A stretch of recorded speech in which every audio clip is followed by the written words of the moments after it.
सोनजूही में आज एक पीली कली लगी है।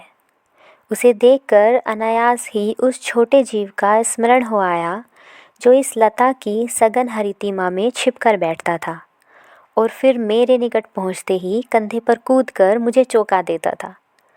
तब मुझे कली की खोज रहती थी, परंतु वह तो अब तक इस सोनजूही की जड़ में मिट्टी होकर मिल गया होगा। कौन जाने स्वर्णिम कली के बहाने वही मुझे चौंकाने ऊपर आ गया हो।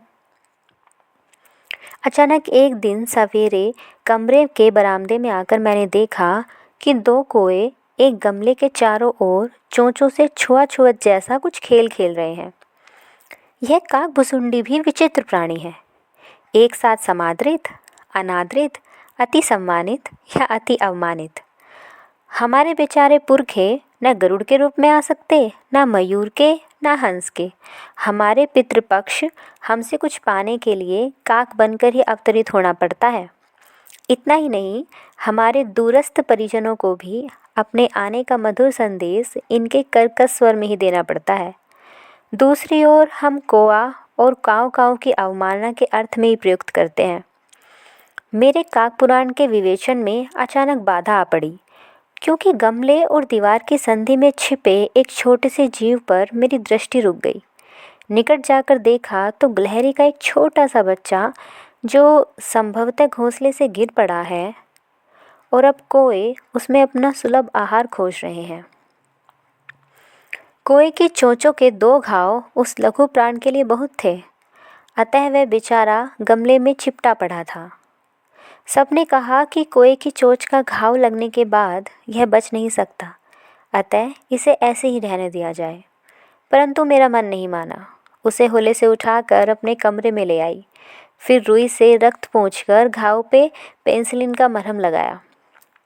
रुई की पतली बत्ती दूध में डुबोकर जैसे तैसे उसके नन्हे से मुंह में लगाई, पर मुंह न खुल सका और दूध की बूंदें दोनों ओर लुढ़क गई। कई घंटे के उपचार के बाद उसके मुंह में एक बूंद पानी टपकाया जा सका। तीसरे दिन वह इतना अच्छा और आश्वस्त हो गया कि मेरी उंगली अपने दो नन्हे पंजों से पकड़कर नीले कांच की मोतियों जैसी आंखों से इधर उधर देखने लगा। 3-4 मास के बाद उसके रोए, झब्बेदार पूंछ और चंचल चमकीली आंखें सबको विस्मित करने लगी। हमने इसके जातिवाचक संज्ञा को व्यक्तिवाचक का रूप दे दिया और इस प्रकार हम इसे गिल्लू कहकर बुलाने लगे। मैंने फूल रखने की एक हल्की डबिया में रुई बिछा दी और उसे तार से खिड़की पर लटका दिया। वहीं 2 वर्ष गिल्लू का घर रहा। वह स्वयं हिलाकर अपने घर में झूलता और कांच की मनकोसी आंखों से कमरे के भीतर और खिड़की के बाहर न जाने क्या देखता समझता रहता, परंतु समझदारी और कार्यकलाप पर हम सबको आश्चर्य होता। जब मैं लिखने बैठती तब अपनी और मेरा ध्यान आकर्षित करने की उसे इतनी तीव्र इच्छा होती कि उसे एक अच्छा उपाय खोज निकाला था। वह मेरे पैर तक आकर सर से पर्दे पर चढ़ जाता और फिर उसी तेजी से उतरता। उसका यह दौड़ने का क्रम तब तक चलता रहता जब तक कि मैं उसे पकड़ने के लिए न उठ जाती। कभी मैं गिल्लू को पकड़कर एक लंबे लिफाफे में इस प्रकार रख देती कि अगले 2 पंजे और सिर के अतिरिक्त सारा लघुगात लिफाफे के भीतर बंद रहता। इस अद्भुत स्थिति में कभी कभी घंटों मेज पर दीवार के सहारे खड़े रहकर वह अपनी चमकीली आंखों से मेरा कार्यकलाप देखता रहता। भूख लगने पर चिक-चिक करके मानो वह मुझे सूचना देता है और काजू या बिस्किट मिल जाने पर उसी स्थिति में उस लिफाफे के बाहर वाले पंजों से पकड़कर उसे कुतरता रहता। फिर गिल्लू के जीवन का प्रथम वसंत आया। नीम चमेली की गंध मेरे कमरे में होले होले आने लगी। बाहर की गिलहरियाँ खिड़की की जाली के पास आकर चिक-चिक करके न जाने क्या कहने लगी। गिल्लू को जाली के पास बैठकर अपने पंख से बाहर झांकते हुए देखकर मुझे लगा कि इसे मुक्त करना आवश्यक है। मैंने कील निकालकर जाली का एक कोना खोल दिया और इस मार्ग गिल्लू ने बाहर जाने पर सचमुच मुक्ति की सांस ली। इतने छोटे जीव को घर में पले कुत्ते और बिल्लियों से बचाना भी तो एक समस्या ही थी। आवश्यक कागज पत्रों के कारण मेरे बाहर जाने के बाद कमरा बंद ही रहता। मेरे कॉलेज से लौटते ही जैसे ही कमरा खोला जाता और मैंने भीतर पैर रखा, वैसे ही गिल्लू जाली के द्वार से भीतर आकर मेरे पैर, सिर और सिर से पैर तक दौड़ने लगा। तब से यह नित्य का क्रम हो गया। मेरे कमरे से बाहर जाने पर गिल्लू भी खिड़की की खुली जाली के राह बाहर निकल जाता और दिन भर गिलहरियों के झुंड का नेता बना रहता। हर डाल पर उछलता कूदता रहता और ठीक 4 बजे वह खिड़की से भीतर आकर अपने झूले में झूलने लगता। मुझे चौंकाने की इच्छा उसमें न जाने कब और कैसे उत्पन्न हो गई। कभी फूलदान के फूलों में छिप जाता, कभी पर्दे की चुन्नट में, तो कभी सोन जूही की पत्तियों में। मेरे पास बहुत से पशु पक्षी हैं और उनका मुझसे लगाव भी कम नहीं, परंतु उनमें से किसी को मेरे साथ थाल में खाने की हिम्मत कभी नहीं हुई, ऐसा मुझे स्मरण नहीं आता। गिल्लू इनमें अपवाद था।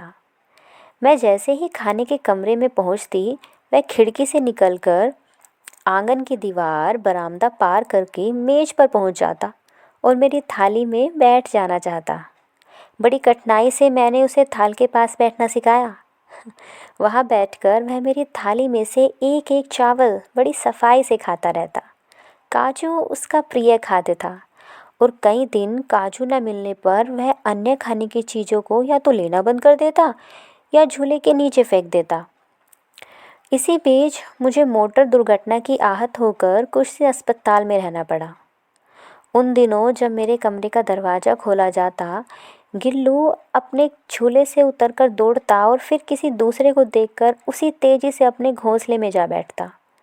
सब उसे काजू दे जाते, परंतु अस्पताल से लौटकर जब मैंने उसके झूले की सफाई की तो उसमें काजू भरे मिले। उससे ज्ञात होता है कि उन दिनों वह अपना प्रिय खाद्य भी नहीं खाता था। मेरी अस्वस्थता में वह तकिए पर सिरहाने बैठकर अपने नन्हे नन्हे पंजों से ये मेरे सिर और बालों को इतने होले होले सहलाता कि उसका हटना एक परिचारिका के हटने के समान लगता। गर्मियों में जब मैं धूप में बैठकर काम करती तो गिल्लू न बाहर जाता न अपने झूले में बैठता। उसने मेरे निकट रहने का और गर्मी से बचने का सर्वथा एक नया उपाय खोज निकाला। वह मेरे पास रखी सुराही पर लेट जाता, इस प्रकार समीप भी रहता और ठंडक में भी। गिलहरियों के जीवन की अवधि 2 वर्ष से अधिक नहीं होती, अतः गिल्लू की जीवन यात्रा का अंत आ ही गया। दिन भर उसने न कुछ खाया न बाहर गया। रात में अंत की यातना में भी वह अपने झूले से उतरकर मेरे बिस्तर पर आया और ठंडे पंजों से मेरी वही उंगली पकड़कर हाथ से चिपक गया जिसे उसने बचपन में अपनी मरना स्थिति में पकड़ा था। पंजे इतने ठंडे हो रहे थे कि मैंने जाकर हीटर जलाया और उसे उष्णता देने का प्रयास किया, परंतु प्रभात की प्रथम किरण के स्पर्श के साथ ही वह किसी और जीवन में जागने के लिए सो गया। उसका झूला उतार कर रख दिया और खिड़की की जाली बंद कर दी, परंतु गिलहरियों की नई पीढ़ी जाली के पास चिक चिक करती ही रहती और सोन जूही पर वसंत आता ही रहता। सोन जूही की लता के नीचे गिल्लू को समाधि दी गई, इसलिए भी कि उसे वह लता सबसे अधिक प्रिय थी, इसलिए भी कि लघु गात का किसी वसंती दिन जूही के पीलाभ फूल में खिल जाने का विश्वास मुझे संतोष देता है।